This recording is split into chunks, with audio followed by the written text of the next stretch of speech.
A Texas father fights the courts to save his son from being forcibly transitioned into a girl by his mother, and we check the latest update on the Ukraine scandal.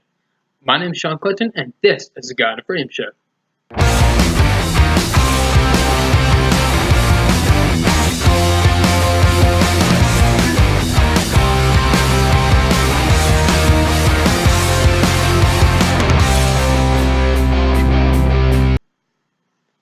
Alright guys, I hope everyone has had a great week so far. Happy Friday.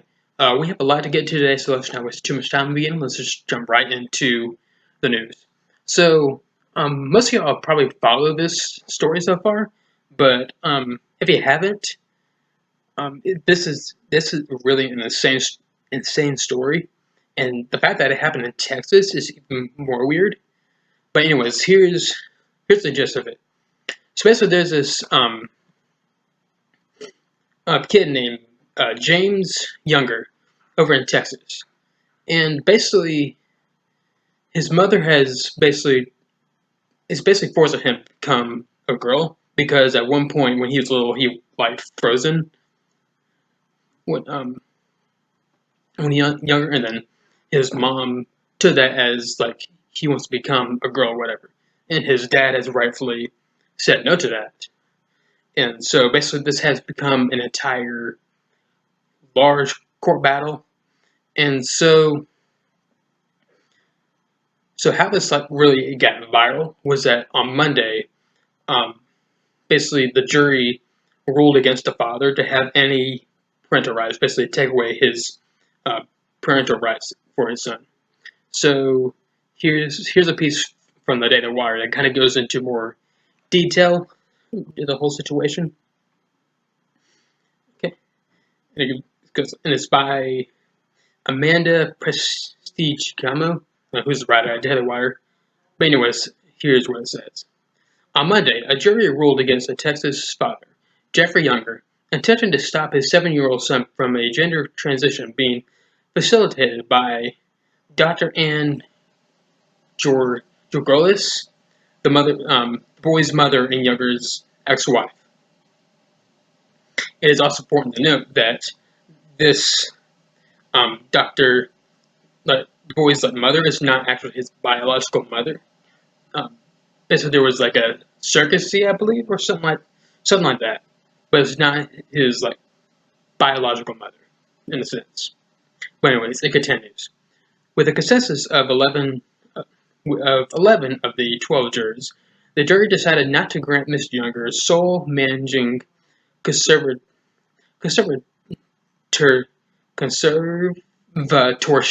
over his two twin boys. Reported by Legalized News on Monday. They voted that the current joint managing conservatorship should be replaced by a sole managing conservatorship, but that Mr. Younger should not be that person. According to the Legalized News, Gorgalis, I'm sorry, I got trouble when I'm reading this. Georgulas, that's how I would say, has been granted authority to move forward with puberty blockers, which can cause chemical castration and potentially hormones, if she so chooses. Basically, what that's saying is that this mother wants to give her 7-year-old son some puberty blockers to basically stop him from reaching the puberty and becoming like all the kind of stuff that comes with reaching puberty as a male. And basically this is part of her way to transition him into a girl, or to look like a girl in reality. But okay, so the problem with that is given like that kind of medicine to a 7-year-old like boy can cause so many problems at that age. It can create like very bad health problems or just whatever. So it continues. According to the reporting from The Texan, Gorgalis lawyers Regardless, the lawyers, Jessica Jan, Jan, Janique, Janikic and Laura Hayes, said the mother does not plan on giving James hormone blockers at this time. However, no one has stated that she would not be open to using them when James hits puberty, which will be around age 11 and a half for a boy. Additionally, with the jury's decision, Mr. Younger would likely be forced to affirm his son's new gender identity, a girl named Luna. So, okay, you can just see by this whole situation that this is just absolutely dumb. And by the way, I mean, again, to reiterate, this is all on the mother. Like, the son has not really come out and say that he's wants to be a girl. It's his mother over the years trying to convince him that because he liked Frozen at age 3 years old, that he's now a girl. And the father has just tried his best to fight this. And of course, then the jury ruled against him. They're saying that no, he can't have a say, in this whatsoever. But thankfully, the judge in this whole scenario ruled yesterday, actually, that the father can have a say against this. So here's a piece by The Blaze that goes into detail about it. A judge has ruled against the decision of a jury in the case of 7-year-old James Younger, who is being forced to transition into a girl, according to his father, Jeff Younger, by his ex-wife. A jury had earlier decided that Dr. Ann Gorlis, who would have sole custody and power of medical decisions for the child and his twin brother Jude, that would allow her to continue the process of transitioning him from a boy into a girl, including hormone therapy. But on Thursday, Judge Kim Cooks said that Dr.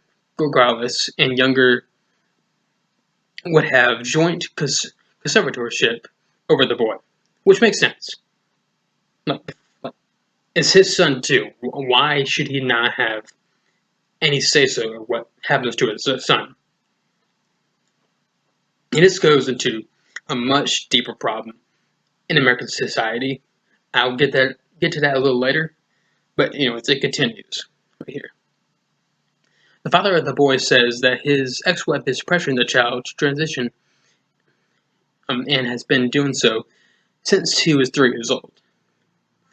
His lawyer argued that transition at such an early age could have permanent negative physical and psychological impacts, which is definitely true. Again, he's 7 years old now, and his mother has been instilling to him that he was actually a girl inside a boy's body since he was 3 years old, which doesn't make sense. Okay, it just doesn't make sense. 3-year-olds can like the randomest of stuff. Okay, I mean, I like Teletubbies at 3 years old, and I mean, also if you've seen that clips of that show now, it's very weird. It's a very weird show. So you can't take the judgment of a 3-year-old that seriously. And the fact that the left now wants to change to make it seem like that whatever the girl, the 3-year-old says if this boy he plays with dolls at one point, that means he's signaling to the parents that he wants to become a girl. That is total nonsense. Okay? It just is. Thankfully, the judge had some common sense in this scenario and ruled that the father did have to say this. So this got kind of mixed reactions. Different people, of course, conservatives were very up in arms about this, and rightfully so. There were some people on the conservative side saying, we shouldn't be doing this whole like mob type thing, whatever. Generally, I agree not to be part of this like social media mob or raise outrage over silly little things, but some things are worth putting outrage over. And Matt Walsh from Daily Wire said that perfectly on Twitter. So it's like I said, there's been many mixed reactions with it. Even some like Democrats have come out against this whole thing because they see where this is going. Not really so much the radical side, but more the kind of moderate type of Democrats are seeing this like, okay, I've seen where this is going. I do not want to towards that. But of course, the more radical people on the left have just really come out in support of the mother and saying that the boy, the son in the scenario, said that he wants to be a girl, which is not true. Again, like the boy said himself that whenever he's around his dad, he's just regular boy. But he only becomes a girl when he's around his mother. So that tells us something. And then the boy and the son, James Younger, has said himself that his mother has told him that he was a girl.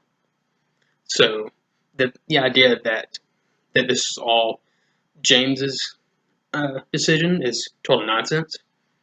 But like I said, there's been many people on the radical left that just become up in arms about how conservatives have reacted to it. So here's this one tweet from someone named Charlotte Clymer. I don't know who exactly that is, but here is what she said. Or I shouldn't say she. I shouldn't assume someone's gender. Let's look at their tweet. Okay? In case it wasn't clear, anti-trans conservatives don't give a damn about this child. This little girl is being exploited as a vehicle of outrage by right-wing pundits, all too happy to make this about the hang-ups with the actual science of sex and gender. Okay, multiple problems with this tweet. First off, like this person's already like labeling James as a girl, like calling him a little girl, and that he's being exploited by conservatives when he's being exploited by his mother.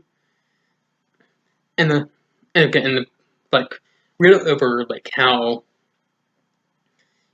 she's saying that conservatives are all too happy to make it about like these actual like sorry at the whole like idea that conservatives are interested in the science of sex and gender. Basically, that's her way of saying that conservatives don't know anything about science regarding this issue. Okay, and then that's obviously false. Conservatives are actually more knowledgeable about the science of sex and gender than the left is. Because, like, as biology would tell us, we learned this in 7th grade, for Pete's sakes. There are two genders, nothing else.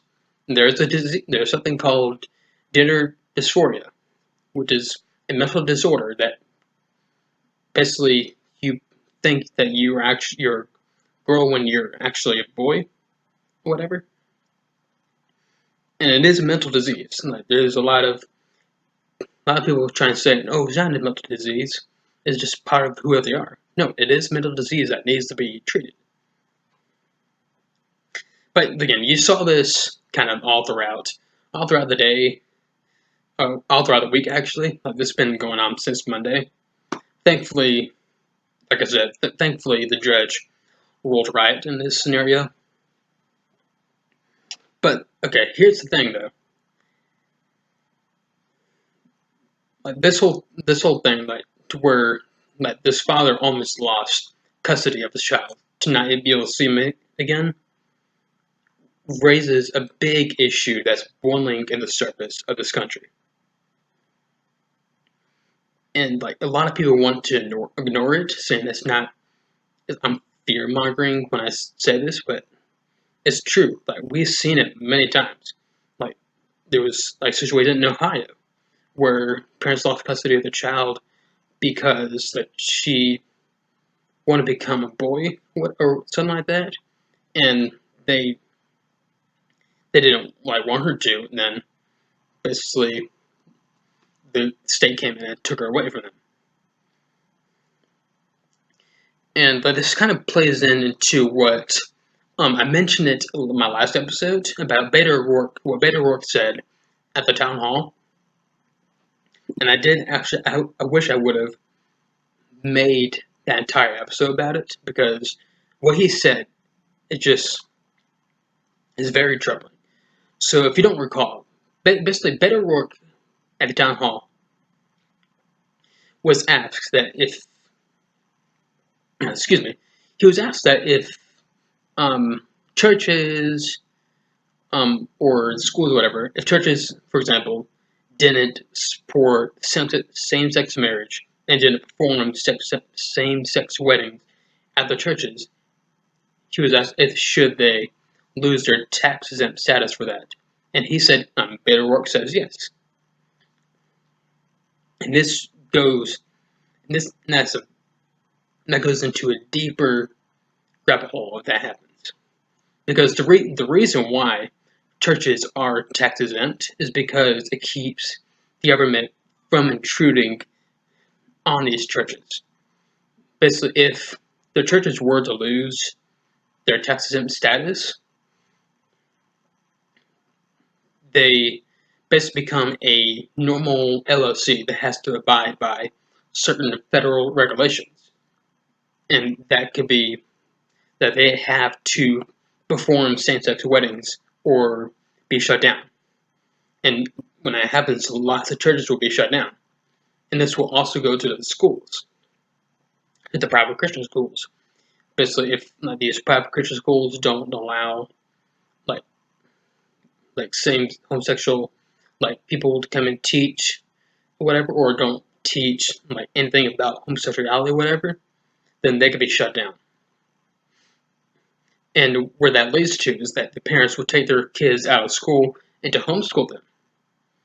But then the government would then declare a truancy on that, saying that's not a real school, and then they'll come in and try to take your kids for basically the audacity to teach them biblical values, whatever. That is coming if we continue down this path right here. I know it's kind of different, two different scenarios, but it does kind of connect, because eventually it's going to come to the point where it'll be everywhere. That again, the fact that this happened in Texas is very troubling, because you would think this happened in California, but it happened in Texas, a very red state. So if it can happen in Texas, it can happen anywhere. And the thing is, if one of the Democrats were to get power and start implementing this, we're going to go down a very dangerous path.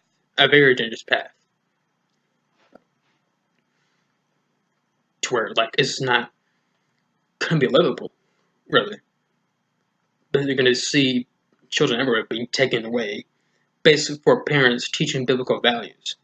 Because here's the dirty little secret: the left in this country hates biblical values. They hate Christians, and they hate Jews as well.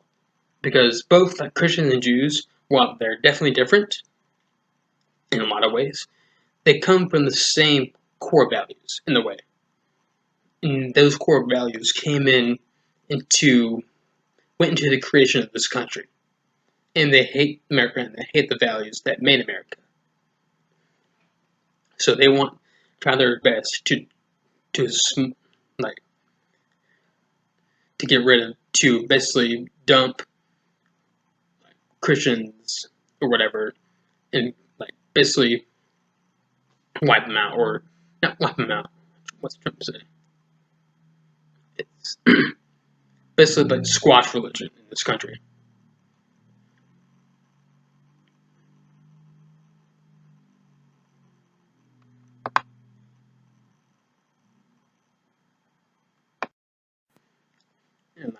So like when that happens, and here's the thing that the left just doesn't get about Americans.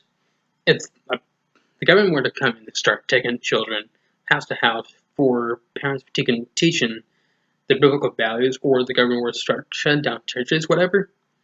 That's not going to fly with American people. Like we have the Second Amendment for the reason is to stop things like that from happening. And I don't. Here's the thing: I don't want like a civil war or anything. But if the government were to continue down this path and start enforcing that, we're not going to have a choice. So, like, actually going back to what Beto said last week, Ben Shapiro on his podcast that day basically said that if the government were to come in and take his children away from him for teaching them biblical values, whatever, that he will meet them with a gun, which is what every parent should do. Like, as a parent, you have every right to protect your child. And, I hope to have like wife and children someday too, and I will do. And you best bet that if the government were to do that, I will do everything in my power to protect them. It's all a mess, and this is why, like, despite all his flaws and like stupid things he says or does, whatever, this is why Trump needs to be reelected. Now, here's the thing: him being reelected won't solve the core cultural issues in this country. Like, no human could do that. Like, no matter who it is. But the thing is, if he were reelected, he was like, it would stop it from becoming national policy. Because my fear is, if a Democrat, like say Elizabeth Warren, were to win the presidency, my fear is that that cultural like kind of thing will become national policy, and they'll start cracking down on religious folks across the nation. So yeah, this is exhibit number one, or that just why Trump needs to win in 2020. He just needs to. Really need to. And of course, there's some people that have like kind of said to me and asked me, like, so you're a Christian, like how can you support Trump? Like with all his flaws or whatever. It's not easy. But the thing is, when I look at Democrats and see the ideas they like come out with, like abortion on demand, or gun confiscation or whatever, like I can't risk them getting into power for not just because I find someone Trump flawed, and he is deeply flawed. Like he's right now in deeply hot water with the whole Ukraine thing. So, I mean that's the reason why. Like, I'd rather have him, like with all his flaws, as president than them. So speaking of the whole Ukraine thing,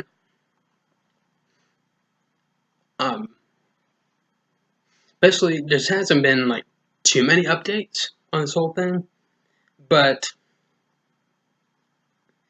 as of right now, last time I talked about it, it was basically we didn't know if a quid pro quo happened or if you actually had military aid as a condition.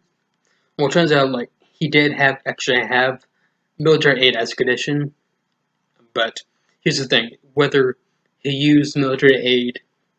The question is whether he used the military aid as a condition of Ukraine investigating like corruption and the whatever, or if he conditioned the military aid on Ukraine investigating Joe Biden alone. Now, for the looks of it, like we don't know at this point, but from the looks of it, it looks like it was all over corruption. Because Trump has said as much and all that. I mean, Rudy Giuliani has not helped in that case, but it just seems like that's the case. And if it is over corruption, that's not exactly a bad thing. And the main part of corruption is investigating the 2016 election and what happened there. Because Trump's theory of what happened in 2016 is that, well, the going thing right now is that Russia hacked the DNC in order to influence the 2016 election. But Trump's theory is that it was actually Ukraine that did that, but the Democrats covered it up and blamed it on the Russians.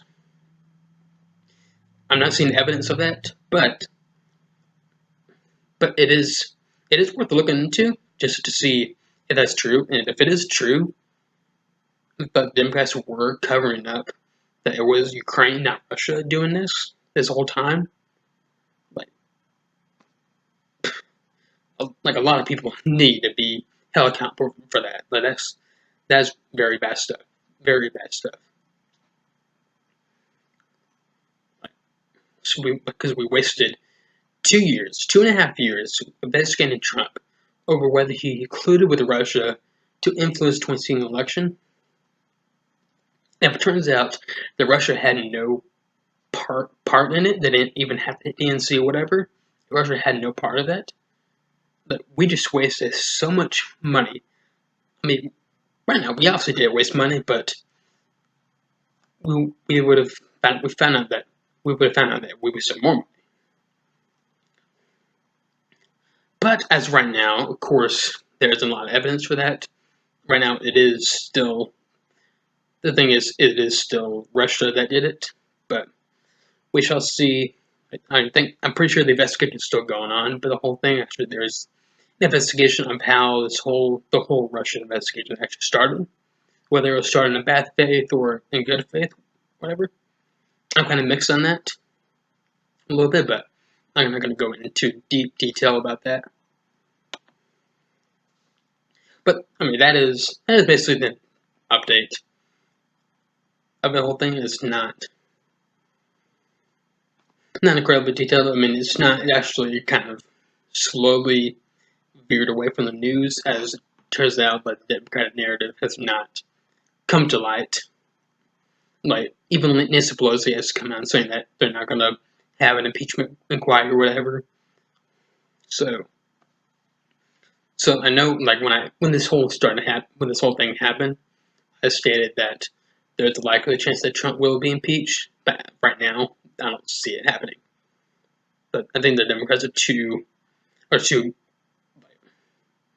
gutless to do it, because they see if they do try to do it, I mean, they can kiss their chances of winning re-election goodbye.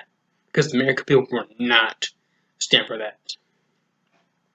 And plus, and a lot of people don't really understand how impeachment works. If he is impeached in the House, he's not in office, he's still president. And then there's no way he will be evicted in the Senate.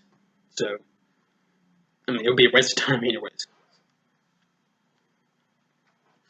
But yeah, that's the latest on the whole Ukraine thing. I mean, I'll kind of give more over the weeks. I mean, the news from this is kind of slowly coming out, and like coming back in. So we shall see. I mean, it's important to note that Trump and his team have not exactly helped their case with this whole thing, but again, they did that with the Russia investigation, and look what came out of that. Absolutely nothing. Alrighty, so let's get into a little bit of scripture. Why not? So last time we met 2 weeks ago, we were in John chapter 3. No. Just one. There we go. So we're John chapter 3. Last time we went over verses 1 through 17, I believe. It was basically over Nicodemus, one of the Jewish religious leaders, one of the Pharisees at the time, that he came in at night to meet with Jesus, to went over that. So now we're going to go into basically from verses 22 to 36. And it's basically over John the Baptist and his disciples kind of ask him, like, telling him that Jesus is also baptizing people. So here's what it says. And y'all can follow along again. You can follow along, and I'll be in the New Living Translation. Okay. All right, there.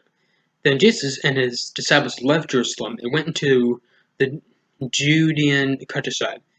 Jesus spent some time with them there, baptizing people. At this time, John the Baptist was baptizing people at Aenon, near Salem, because there was plenty of water there, and people kept coming to him for baptism. This was before John was thrown into prison.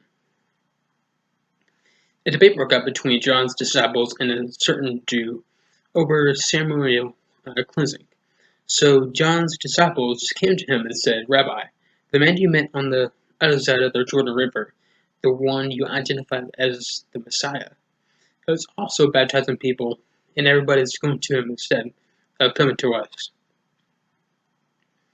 Then John replied, "No one can receive anything unless God gives it from heaven. You yourselves know how plainly I told you. I am not the Messiah. I'm only here to prepare the way for him. It is the bridegroom who marries the bride, and the bridegroom's friend is simply glad to stand with him and hear his vows. Therefore, I am filled with joy as it says, he must become greater and greater, and I must become less and less. He has come from above and is greater than anyone else. We are the earth, and we speak of earthly things, but he has come from heaven and is greater than anyone else. He testifies about what he has seen and heard, but how few believe what he tells them. Anyone who accepts his testimony can affirm that God is true, for he is sent by God. He speaks God's words, for God gives the Spirit without limit. The Father loves the Son and has put everything into his hands. And anyone who believes in God's Son has eternal life. Anyone who doesn't obey the Son will never experience eternal life, but remains under God's angry judgment. Okay, and that's basically the end of chapter 3 right there. And so yeah, this whole scenario is that this John's disciples that were kind of like weirded out, like kind of jealous that Jesus was taking all like the people that they were baptizing and baptizing them. So they were getting jealous of that. So they came to John and complained about it. But he made a great point that like that's a good thing because he's greater than me. And this is actually a really good lesson for everybody. Is that especially when we're like out like telling people about the gospel, it is important to know that we should not view ourselves as like some high authority. That we need to think ourselves as like lesser, pretty much, and basically have God in the center of it all. Because like if we like came in and like when we like tell people about Christ, but we did it with the idea that we ourselves are this great like high authority that's like teaching these like lowlings whatever is that won't fly at all. That won't work. So like what it says in verse 30, he must become greater and greater, and I must become less and less. And that's like basically the philosophy that Christians should live by pretty much every day. It is hard, very hard. I struggle with it a lot pretty sure everybody struggles with it. But we need to definitely try our best to live up by that, because if we don't, it can lead us down some very troubling paths. Whatever. Alrighty, so let's get into some little bit of good stuff and bad stuff of the week. So good stuff of the week. Kanye West, who, as y'all probably all know, is basically a rapper, famous rapper. And disclaimer, I'm not a fan of Kanye West, really. I'm not a fan of his music or anything. But yesterday, actually today, at some point, he actually released an album that's called Jesus is King. It's basically all basically God centered, that. And what's interesting about this is that he has come out recently saying that he has become like a follower of Christ and become a Christian, basically. Now, it is important to know that he has said this over the years, but hasn't always lived it out. But it does seem right now, at this point, that he has actually, from the way he's actually said things, and from his interviews or tweets, whatever, it does seem that he has had a significant change recently, which would be really great. And it's always cool to see famous celebrities like that turn to Christ. Like we saw with Justin Bieber very recently. Like he was kind of in a very like low point in his life, but then he found God. It came to Christ. Now look at him. He has turned his life around a lot. So it'll be really cool to see if Kanye actually did turn his life to Christ. And it does seem like that. It's because of his album he just released. It's called Jesus is King. So I haven't listened to it. I might listen to it or just at least read the lyrics. But again, I'm not a fan of his music per se. So, but I'll give a look at it. So, all right. So let's get into some bad stuff of the week. All right. So bad stuff of the week. But this has actually been going on for the past few weeks. But I do want to talk about it. So basically, there's a director named Martin Scorsese, whatever, who's basically, I'm pretty sure everybody's heard of him. He's famous for quite a few films. I'm trying to pull up his movie filmography, whatever.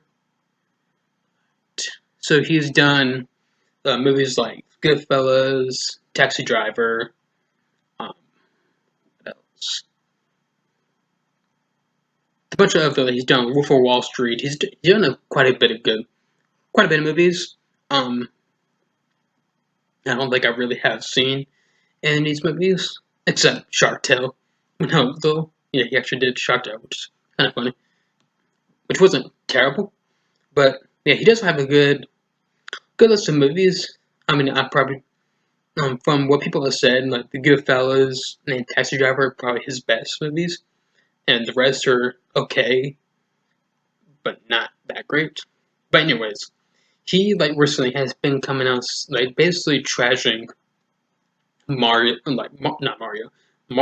movies as not real cinema, whatever. Now, yeah, I don't understand what that means exactly. What qualifies as cinema? As far as I know, cinema is basically a term for movies, whatever. Basically, he's saying that Marvel movies are not real like cinema. They don't have any art to it or real deep messages or whatever. That may be true in some sense, but you can, honestly, if you watch all the Marvel movies, you can find some kind of message in it if you look hard enough. But it just seems like the way he's coming out trashing Marvel and all that, and he has actually come out earlier, like years back, said that he's trashed Star Wars for the same reason, which doesn't make sense. Star Wars has a lot of deep messages, especially the original trilogy. So yeah, that makes sense. It just seems very petty, and it's kind of some jealousy because obviously, I mean, I haven't seen Goodfellas or anything, but I've heard that is good, but it obviously did not reach the success that the Marvel movies reached. I mean, that um, Avengers Endgame just being out Avatar for the highest grossing film of all time. So that tells you that Marvel has something going with them. And the idea that Marvel is not cinema just okay, it just makes sense. It is cinema, just a number of different form of cinema.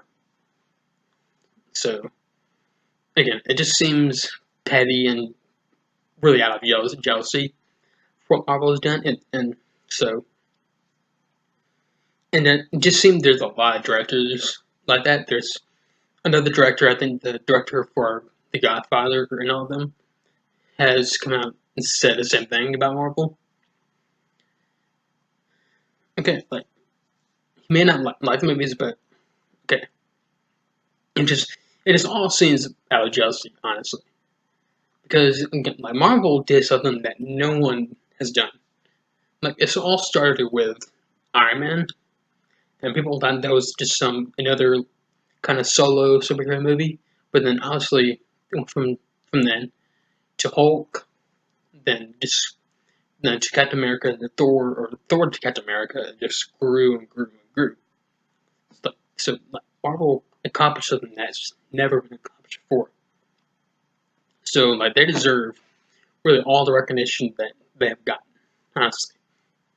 And Avengers Endgame really, I think, really deserves being the highest grossing film of all time because that is 10 years of build up with 21 MCU movies all coming to fold right in that movie. So, I mean, yeah, that's pretty much all I have to say about that. It's kind of just hit me the wrong way. I mean, it shouldn't, but it just kind of did. It just seems all petty nonsense. Alrighty, so I think that's all I have for today. Um, so yeah, before I go, let's get into some promotion and whatnot. So, if you, as probably you probably, if you're listening, if you're watching this, you probably like politics, whatever. But if you want to actually spend your mind into it to get to more, to learn more about kind of founding area or just more kind of politics in general,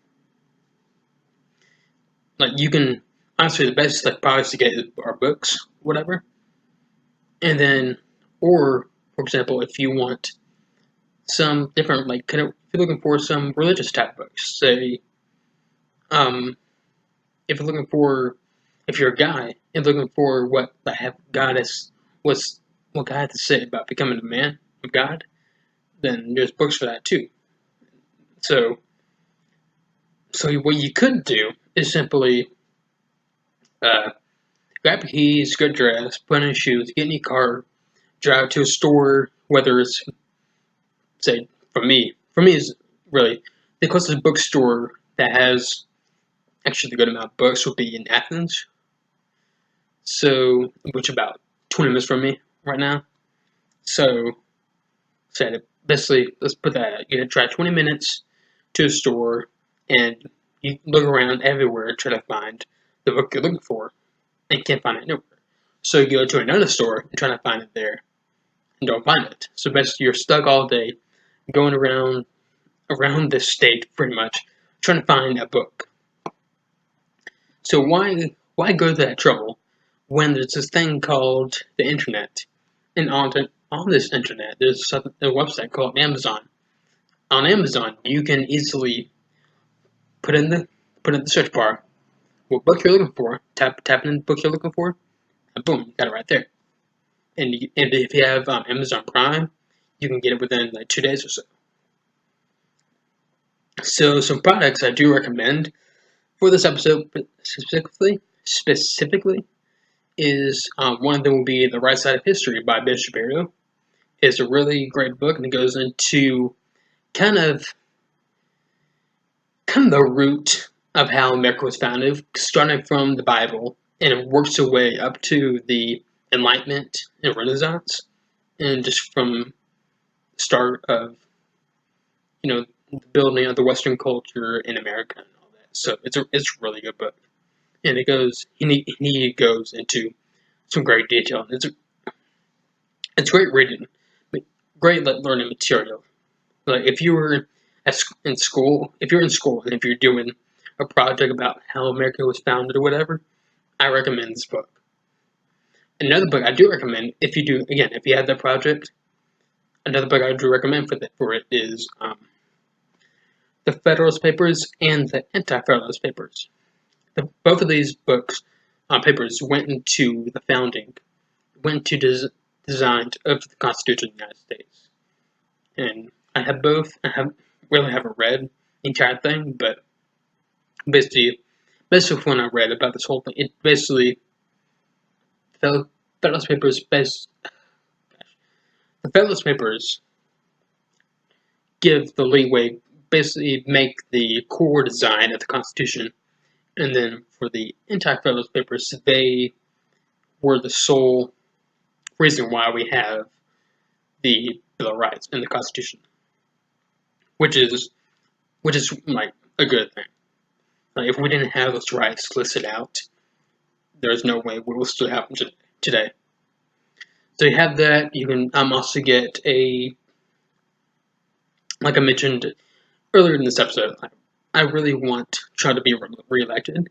So to show you support for that, you can get the Trump 2020 T-shirt. And then, so you got that. You got other products like, say, Let's Tears mug. And like I said earlier, if you're looking for a book that, if you're a guy, you're looking for a book that kind of what God had to say about becoming a man of God. Well, there's a great book called Wild at Heart by John Eldridge. And I really recommend that book. It's really good. So you got that, and you got also the other products, and you will find them all in the link description below. Otherwise, I'll see y'all next week. And I apologize if this kind of video is a little different. I mean, I'm trying to have a new kind of setup, so I'm getting used to it or whatever. So again, it's a learning process of trying to get this show going. But again, I'll see y'all next week. And be sure to like, share, and subscribe. And so, my name is Sean Clinton, and this is the God and Freedom Show.